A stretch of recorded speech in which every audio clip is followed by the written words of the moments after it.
I didn't really know much going into this. I just thought it was an interesting location. This area tends to be very like office, corporate, that type of vibe. So I've never been to a gallery in this area, so I was really curious about it. I like how the concept of promoting local artists and making art more accessible was like the underlying theme for this, and I like how much variety there is. So, I just thought it would be a good use of my Saturday. I like how everything is laid out. Like you can kind of take your time with everything, or you can just kind of go through it and like look at what screams out to you. It doesn't feel like there's a linear kind of path to go through, so I've just been kind of engaging with the space as I feel like there's a lot of art in DC, but it's more of like the museum type, so I like the way this is curated and it feels very community based. I definitely recommend it.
Washington, D.C., in the heart of a nation steeped in history and tradition, a unique event pulsates with vibrant energy.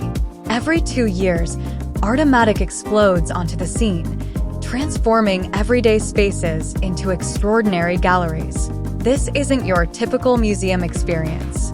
Here, art isn't confined to sterile walls. It spills out, demanding your attention, challenging your perspective, and inviting conversation. My name is Shahida Osman, and I'm a Singaporean artist, but now located in Virginia since summer 2019. I'm a mother, also visual artist, and founder of Advocate, where I provide a platform for unrepresented artists to showcase their solo exhibition. I use my artwork primarily to advocate on issues that are close to my heart. And example of this piece, The Quiet Evanescence, is made up of 192 portraits of the missing Liga people. It started when I was a neighbor of Gilna Aziz, who's right now a professor at Harvard University, and her and her family going through hardships of what the family is enduring in Xinjiang, northwestern China. I know of Artomatic through an artist friend, Luke Walter, and he informed me of it. And I actually spoken to George Koch, the founder, to know more about Artomatic. And this is my first time, and I've been very pleasantly surprised by the energy of the artistic community here in the DMV area. I think I'm very moved by what humans are going through, and I get very riled up about injustice. And I call myself an emotional artist. I get sad or depressed about what people are going through, and I express my emotion through my artwork.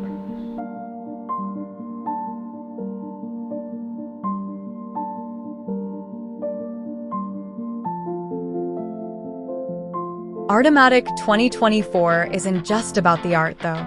It's about the human connection it fosters. Artists and viewers engage in a vibrant dialogue. Witness the spark of inspiration as children gasp in wonder, or the thoughtful discussions sparked by a thought-provoking piece. This is a democratic celebration of art. Everyone has a voice, everyone has a story to tell. And within these walls, those stories converge, creating a powerful mosaic of human experience. It's about connecting with the artists themselves. Strike up a conversation, ask them about their work, and feel the passion behind each piece. My art here, it's about plastic pollution, plastic overconsumption. And I use this small Santa to awareness people how we have to change about plastic, stop recycling, and reuse first. So make deposits. So this is a picture around the world. And the second topic is cigarette butts issue. I work in Switzerland, where the plastic recycling was very organized, but not the cigarette butts. So cigarette butts, it's a very huge issue in Switzerland. Switzerland people smoke a lot of. I was so lucky. Someone told me, "Do you know Artomatic?" I said, "No, but this," and I discover I get to spot. It's amazing. It was so great. I met many great artists. Very good vibe. The organization was very great too. It was so cool to be a volunteer. So yeah, very great experience. And thank you so much, Artomatic.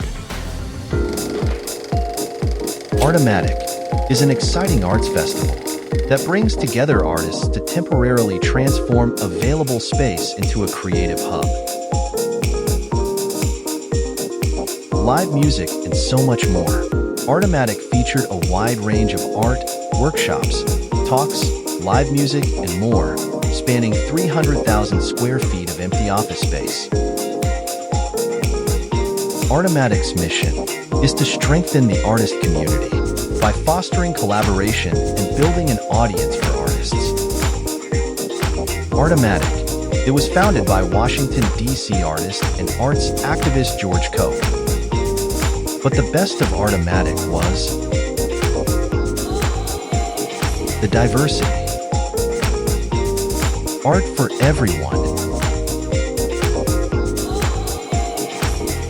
For more information, visit www.artomatic.org. Happy 25th Artomatic.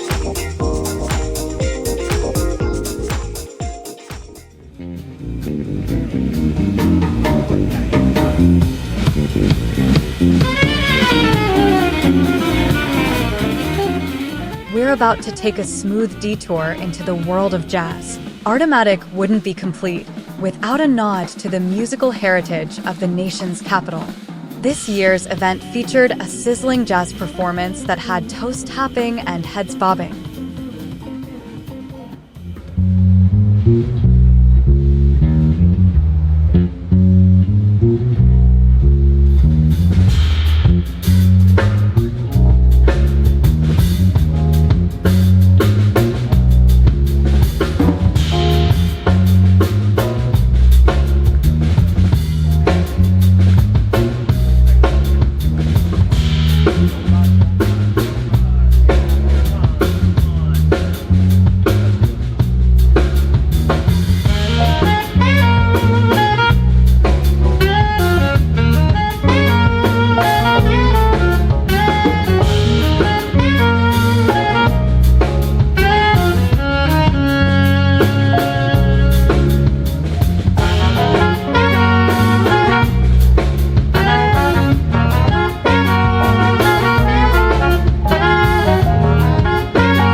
We just swung through the electrifying world of jazz at Artomatic, and let me tell you, the creative energy just keeps building.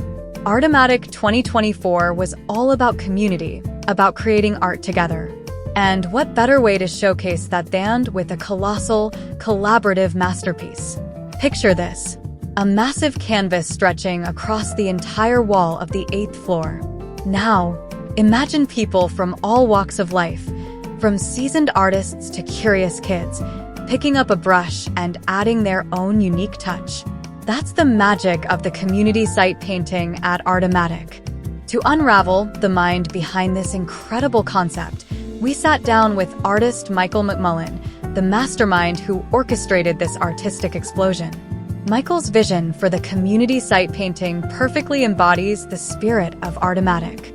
It's a celebration of inclusivity, of the power of art to connect us all.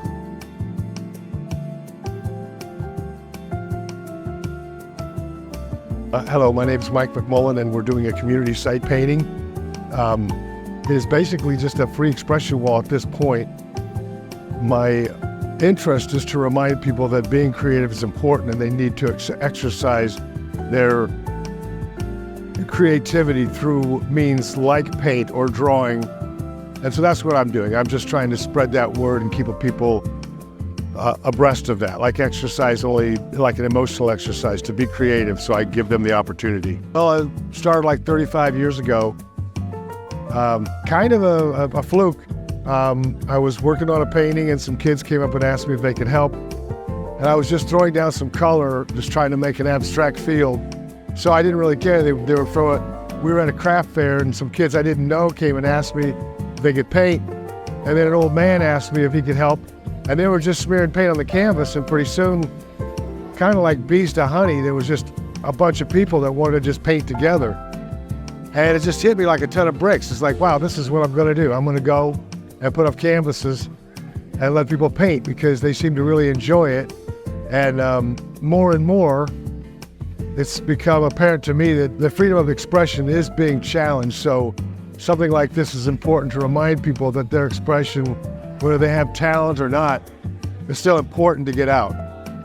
Yeah, when they first showed me the space and we did the walk through the building, they wanted me to run the movie theater. So this was sort of like my carrot. It was like, if you do I'm doing one of these paintings if I'm running the theater. They're like, sure.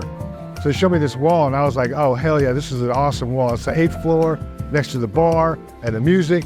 It's like, this is gonna be perfect. And the people have been penned up with the pandemic and all this crazy political revelry that we're going through right now, that there should be like an explosion of expressions. People should be like aching to get something out. So this wall has been just that. This is the 3rd canvas that I put up in the period we've been here. I am overwhelmed joyously with the response that it's taken here at Artomatic. I mean, I love to see people paint. I love to see families paint together. I set out with 2 different goals. First, to remind people to be creative, and also to document the feelings and emotions of the times I'm living in. And we have video cameras, we have still cameras, we have very creative writers that are documenting. And so I figured, well, I would just add to that documentation with physical paintings, asking people to paint, and going to events like pro-life or pro-choice marches and having them paint about why they're there as a group. We're here at an arts festival, so it's all fun. Civilians, artists, me get to paint together. Like professional sports, right? Not all of us, not any one of us we can't all be Michael Jordans, but we all need exercise. We can't all be Van Goghs, but we all need to express our creativity and use art as a way to deal with some tougher obstacles.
We all know DC is a melting pot of cultures, but Artomatic 2024 truly takes that concept and runs with it.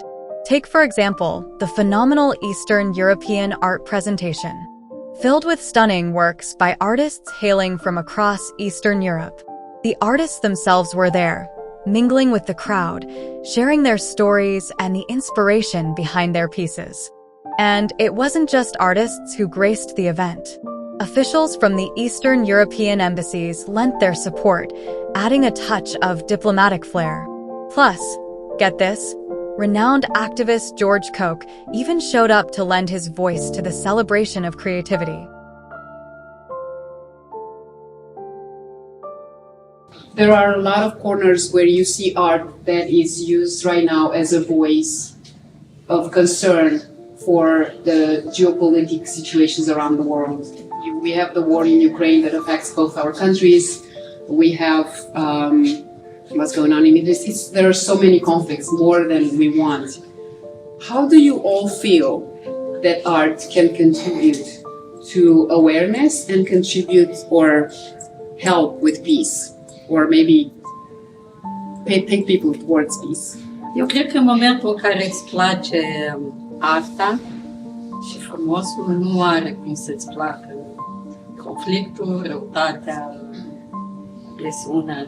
I think when you like art and beauty, it's very difficult for that to coexist with also then being attached to conflict or war or anything else. So with love for art and beauty, it sort of starts. Așa că, cu siguranță, cum să zic, oamenii de pe la puteri, de pe la conduceri, cred eu, au o lipsă de frumos și atunci...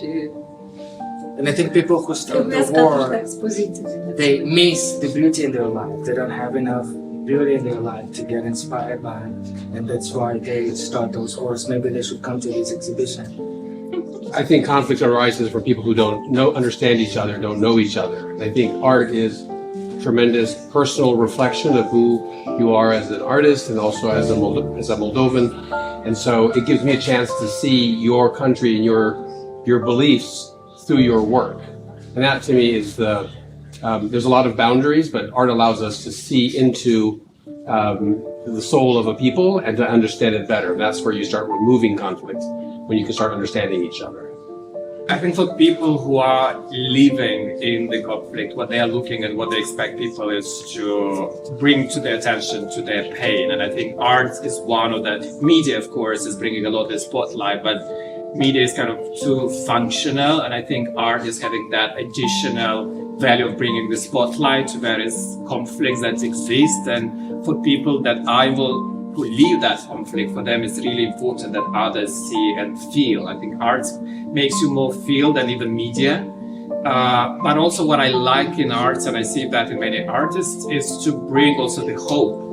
Because the antonym to war is peace, and I think we also need to focus on peace. And every conflict, I believe, will have an end, or is having an end in historical terms.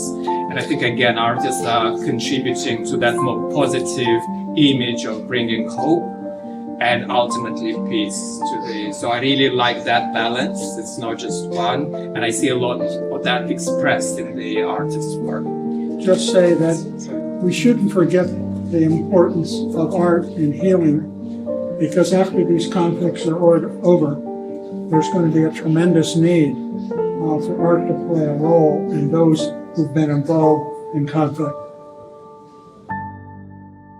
We just wandered through the dazzling world of Eastern European art, and let me tell you, the creative energy at Artomatic 2024 is truly contagious. But hold on to your hats, because we're about to take a trip to a whole new corner of the globe.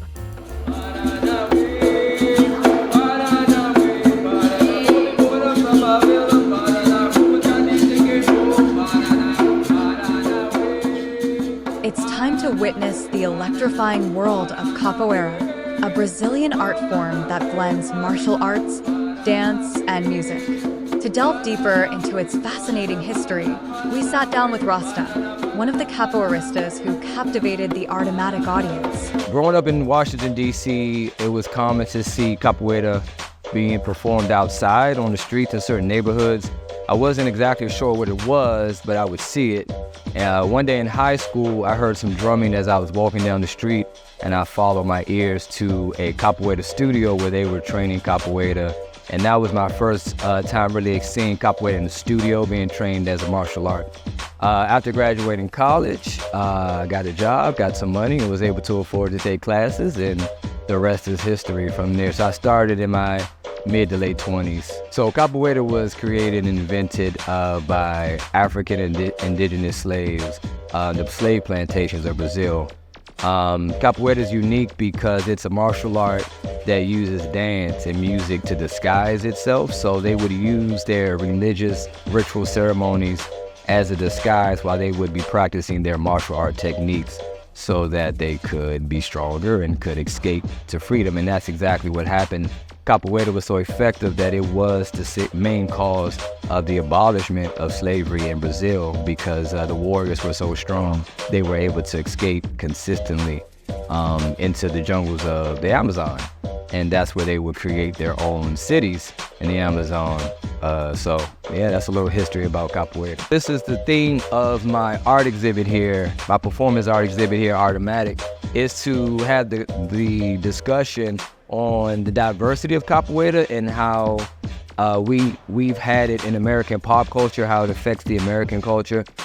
So to answer your question, so I used to be a full-time musician and a full-time school teacher, and I left those paths to become a full-time martial artist. So because capoeira incorporates acrobatics, music, and dance, as you become better at capoeira, you become a great musician, you become a great acrobat, you become a great dancer, you become a singer, and you become a martial artist. So I teach fitness through capoeira, where I work at gyms and I'm able to teach fitness because capoeira was my gateway into understanding the body mechanics. I just did a dance workshop right before here, so I teach choreography, capoeira move choreography.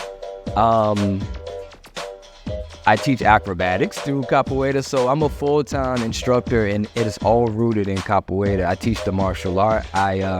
Some of the spaces I work at a yoga studio, I work at a gym, I work at an MMA studio, I work at a tumbling studio, and all of those are rooted for me in capoeira. Capoeira has all of those things equally. In capoeira, you have to play instruments and sing. And you will be surprised that the martial art is not the most intimidating part of capoeira, it's the singing. So that is one of the pieces of the ritual that we keep. And why that's so important is because capoeira teaches you to use your voice and to not be afraid to advocate for yourself with your energy from within.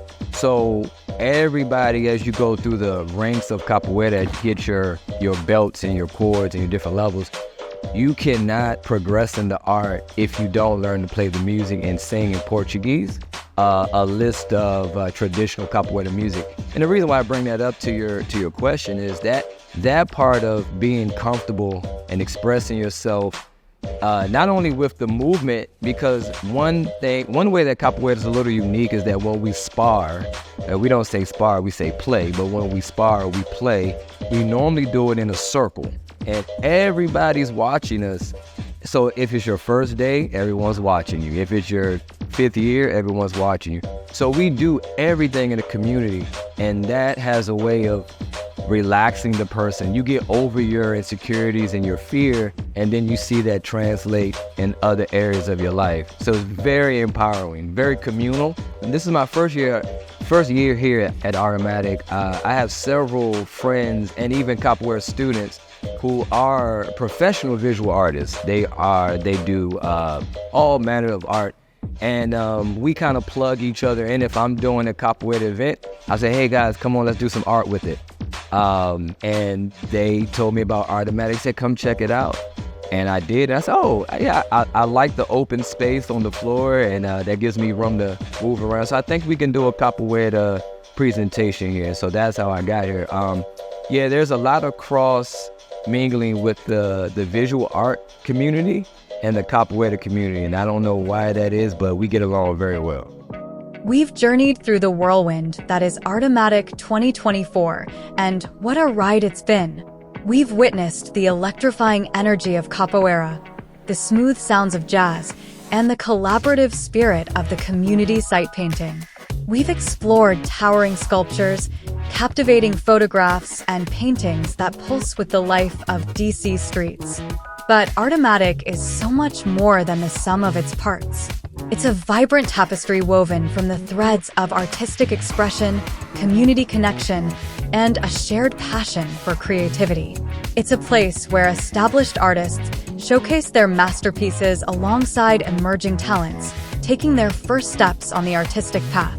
It's a platform for cultural exchange, a melting pot where the world comes together through the universal language of art. Remember, Washington, D.C. is a city steeped in history, but at Artomatic, it's the future of art that takes center stage.